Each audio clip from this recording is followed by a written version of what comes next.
पहला क्वेश्चन है, भारतीय इतिहास में अब्दुल हमीद लाहौरी कौन थे? तो इसका राइट आंसर बी होगा।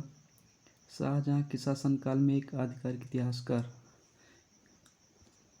अब्दुल हमीद लाहौरी एक यात्री थे और इन्होंने पातशाहनामा नामक किताब की रचना की। दूसरा क्वेश्चन है, निम्नलिखित में से कौन से हड़प्पा स्थल भारत में स्थित हैं? तो इसका राइट आंसर दूसरा और तीसरा होगा। बनावली हरियाणा में स्थित है और मिताथल भी हरियाणा में स्थित है। आमरी ये सिंध में स्थित है और हड़प्पा पाकिस्तान में। क्वेश्चन नंबर तीसरा है, गुप्तों द्वारा जारी किए गए चांदी के सिक्के कहलाते थे? तो इसका राइट आंसर डी होगा। इसे रूपक कहलाते थे। क्वेश्चन नंबर चौथा है, उपराष्ट्रपति के निर्वाचक मंडल के संदर्भ में निम्नलिखित कथनों पर विचार कीजिए। पहला कथन है, इसमें संसद के निर्वाचित और मनोनीत दोनों सदस्य होते हैं। दूसरा, इसमें राज्य विधानसभाओं के सदस्य शामिल होते हैं। तो इसका दूसरा गलत है, पहला सही है।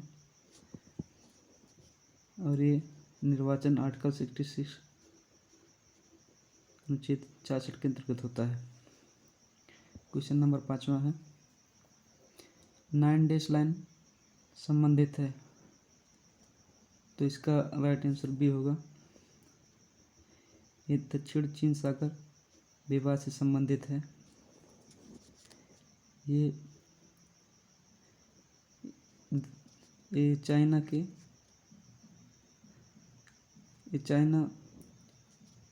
यहाँ पर चाइना के साउथ सी में नॉन डैश लाइन ऐसे लाइनें हैं यहाँ तक। इसे फिलीपींस,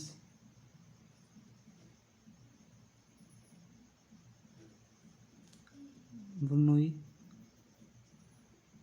यहाँ से लेकर यहाँ तक ये सब 9 डैश लाइन है। ये अपना अधिकार यहाँ पर जमाता है।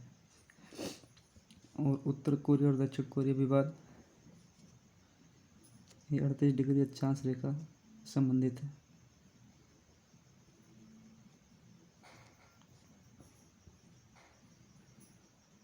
क्वेश्चन नंबर 6वां है, मध्यकालीन भारत में भू राजस्व निर्धारण विधियों के संदर्भ में निम्नलिखित में से कौन से एवं सही सुमेलित हैं? बटाई प्रणाली उपज को राज्य द्वारा निर्धारित निश्चित अनुपात में किसानों और राज्यों के बीच विभाजित की जाती थी। कड़कुत प्रणाली राजस्व मांग नियत करने के लिए भूमि की उत्पादकता का अनुमान लगाया जाता था। दसाला प्रणाली राज्यांश निर्धारित करने के लिए बीते 10 वर्षों में औसत उपज और प्रचलित कीमतों की गणना की जाती थी। दसाला प्रणाली अकबर के समय चालू हुआ था। इसमें तीनों सही हैं, राइट आंसर डी होगा। क्वेश्चन नंबर 7वां है, निम्नलिखित प्रजातियों में से किन के संरक्षण के लिए पर्यावरण, वन और जलवायु परिवर्तन मंत्रालय ने फायरफ्लाई वर्ल्ड डायवर्टर पहल को आरंभ किया है? तो इसका right answer great Indian bustard है। ये विलुप्तप्राय स्थिति में है।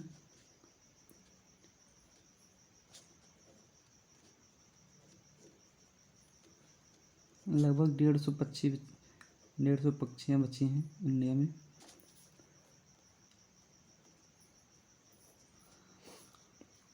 ये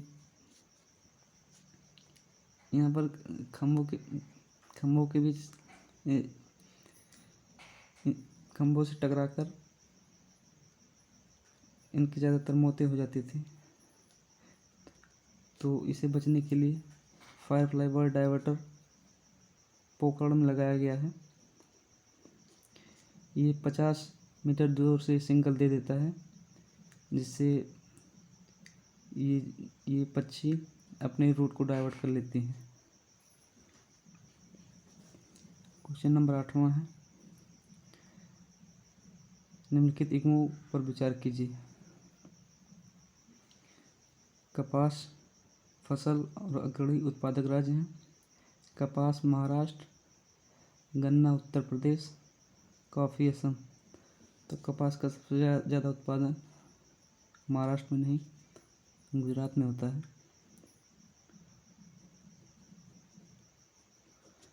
तो इसका राइट आंसर दूसरा और तीसरा होगा। क्वेश्चन नंबर 10वां है, पारिस्थितिक के संदर्भ में समुदाय शब्द का सबसे वर्णन किया जाता है। तो इसका राइट आंसर सी होगा।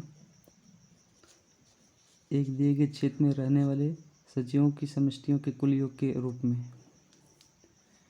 क्वेश्चन नंबर 11 है, निम्नलिखित देशों में से किन की सीमाएं बाल्टिक सागर को स्पर्श करती हैं? एस्टोनिया, लिथुआनिया, रूस, चेक गणराज्य। तो चेक गणराज्य की सीमा स्पर्श नहीं करती है। तो पहला, दूसरा और तीसरा सही होगा। इसका एक ट्रिक है याद करने का।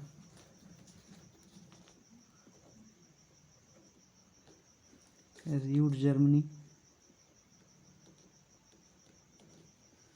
Cell, Poland and Finland. Russia, Denmark, Germany, Sweden, Estonia, Latvia, Lithuania, Poland और फिनलैंड। क्वेश्चन नंबर 12 है, निम्नलिखित में से कौन सी 1992 के 73वें संविधान संशोधन अधिनियम की विशेषता नहीं है? इस अधिनियम ने भारतीय संविधान में 11वीं अनुसूची के अतिरिक्त एक नया भाग 9वां सम्मिलित किया गया। ये सही है। इस अधिनियम ने संविधान के अनुच्छेद 40 को व्यवहारिक रूप प्रदान किया है। ये भी सही है।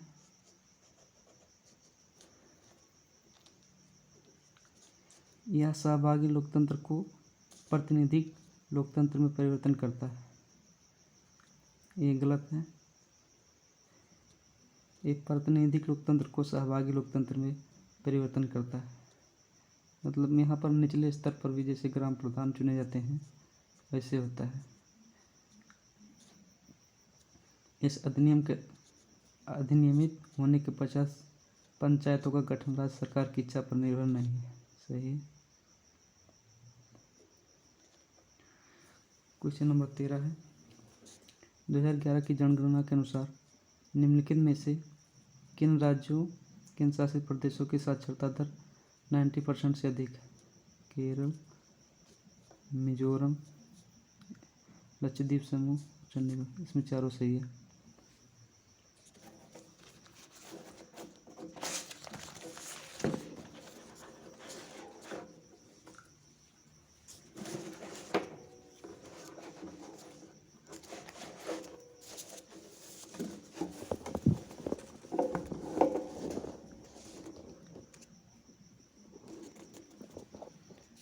क्वेश्चन नंबर 14 है, हरित रणनीति साझेदारी हाल ही में चर्चा में रही है। यहाँ निम्नलिखित में से किस देश के साथ भारत की द्विपक्षीय साझेदारी है? इसका राइट आंसर डेनमार्क होगा।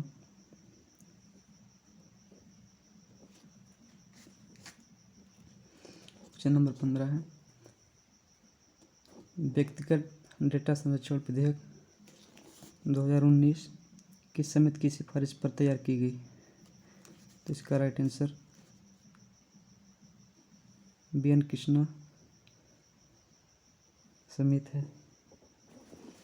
विवेक देवराय समिति ये रेलवे के पुनर्गठन के लिए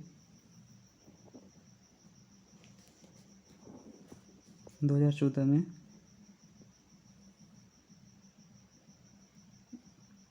2015 में इसे लागू किया गया और स्थापना 2014 में हुई।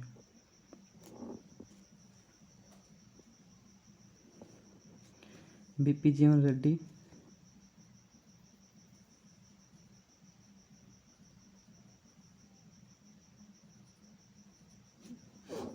इन्होंने आर्म स्पेशल फोर्स के लिए कुछ संशोधन किया था 1967 में। जैसे अभी मणिपुर में जो दंगा हो रहा था, उसे मतलब कि जिससे कोई ऑफिसर अपने पावर का गलत तरीके से इस्तेमाल ना कर पाए, उसी के रिकमेंडेशन के लिए उन अफसर पर मतलब इस पर अपना कमेटी पर राय दिया था।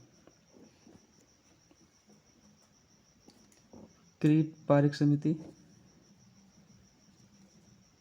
ये नेचुरल गैसेज जो हैं इसके उचित मूल्य के निर्धारण के लिए इस समिति की स्थापना हुई थी। क्वेश्चन नंबर 16 है, निम्नलिखित में से कौन सा कन्वेंशन प्रोटोकॉल जैव विविधता पर संयुक्त राष्ट्र अभिसमय CBD द्वारा कवर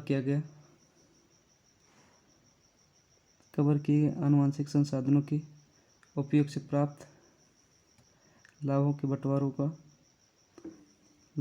बंटवारों को अनिवार्य रूप से संबंधित है? तो इसका राइट आंसर नागोया प्रोटोकॉल होगा।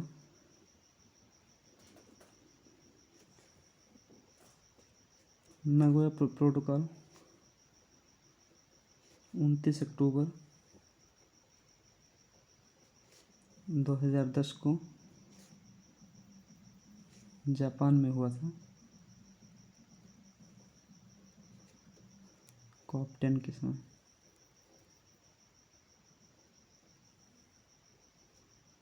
और ये 2014 को प्रभावी हुआ था।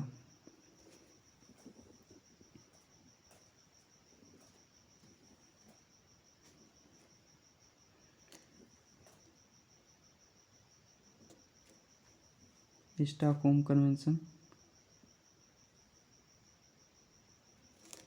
12 मई 2004 को प्रभावी हुआ था।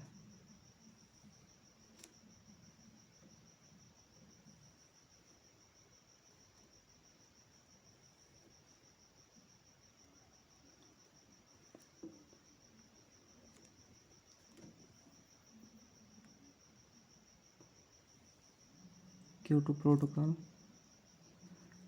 बेसल कन्वेंशन ये 1997 में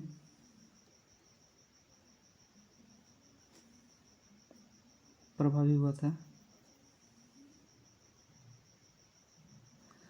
ये ई कचरा इलेक्ट्रॉनिक्स के लिए हुआ था, मतलब जैसे जो लैपटॉप या इलेक्ट्रॉनिक्स खराब हो जाते हैं उसके लिए हुआ था।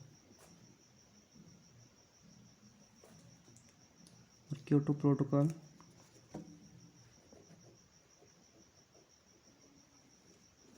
यहाँ 2005 प्रभाव में आया। उत्सर्जन कटौती के लिए ये बनाया गया था।